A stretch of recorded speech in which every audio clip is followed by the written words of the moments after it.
Welcome back to the present. If you're just joining for the first time, do me that very kind favor. Strike a like on the video. Very, very important. Make sure you subscribe. Check to make sure you subscribe. And lastly, make sure you turn on your notification bell. Very, very important. So, is Arteta really a sore loser?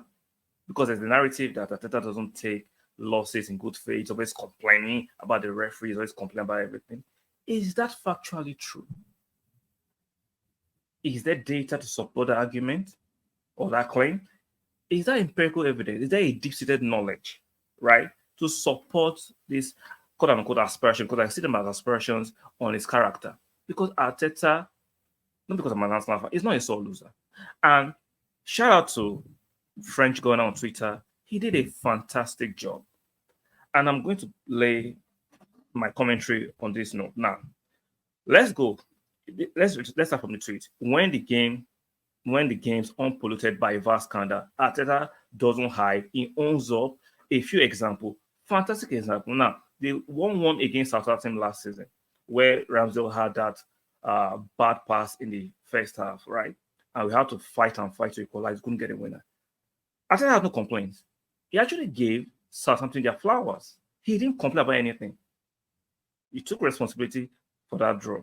Against Everton, I go to some part that we lost. Sean Dyke, first game for Everton when he was employed. That new manager, the proverbial new manager bounce. Now, what did they say? They were really efficient. He had no complaint. He took the loss on the chin.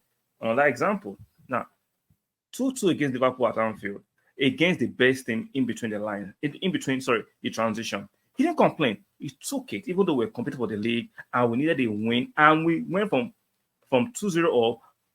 We didn't lose the game. We drew that game, right? We succumbed to the Anfield pressure and we drew a game we should be winning. Arteta did not complain about no referee decision because there was no controversial referee decision to complain about.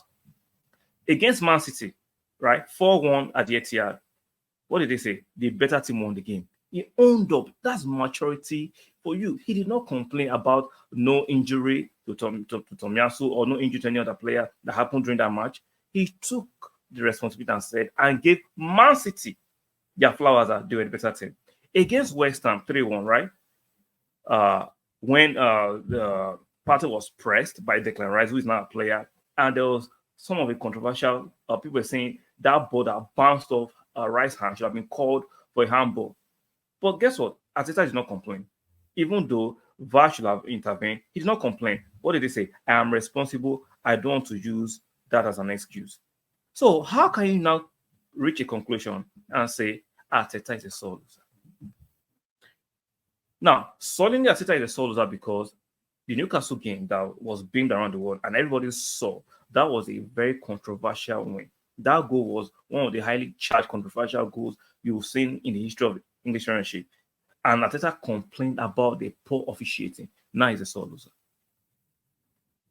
Yesterday against Aston Villa, right? He didn't complain about the goal. He complained about the officiating. We all saw what happened within Diego Carlos and Nketiah. That should have been a red card. Our goal was disallowed, right? Our goal was disallowed, right?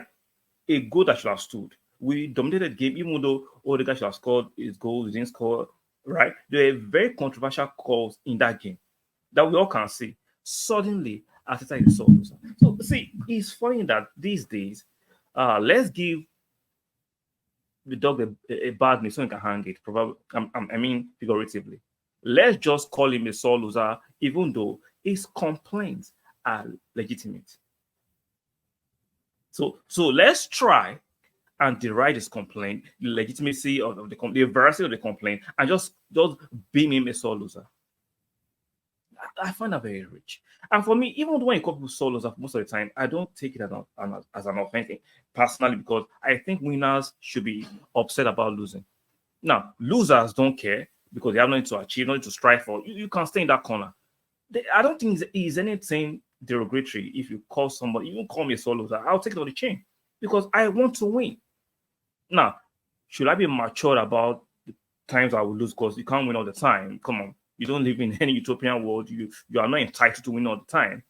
You should be more mature with your responses and sometimes give kudos to your opponents if they do better or somebody does better than you. Do that.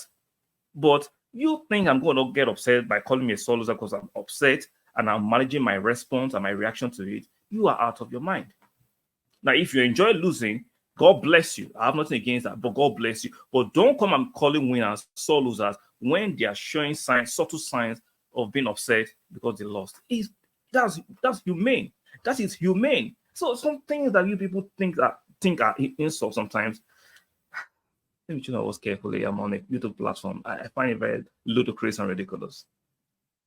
So I'd like to know, do you subscribe to this mainstream tag of Arteta being a sore loser? Because Simon Jordan, Michael Owen, and Gary Neville, they sort of actually throw out these narratives and trying to tag Arteta as being a sore loser. He cannot take defeat in good faith, even though the referees are the ones who are mocking and muddying the waters of the game. So let me know what you think. Leave that in comment section. Make sure you are subscribed. Make sure you like the video, very important. Make sure you turn on your notification bells, or bell rather, and I'll see you guys on the next one. Bye for now.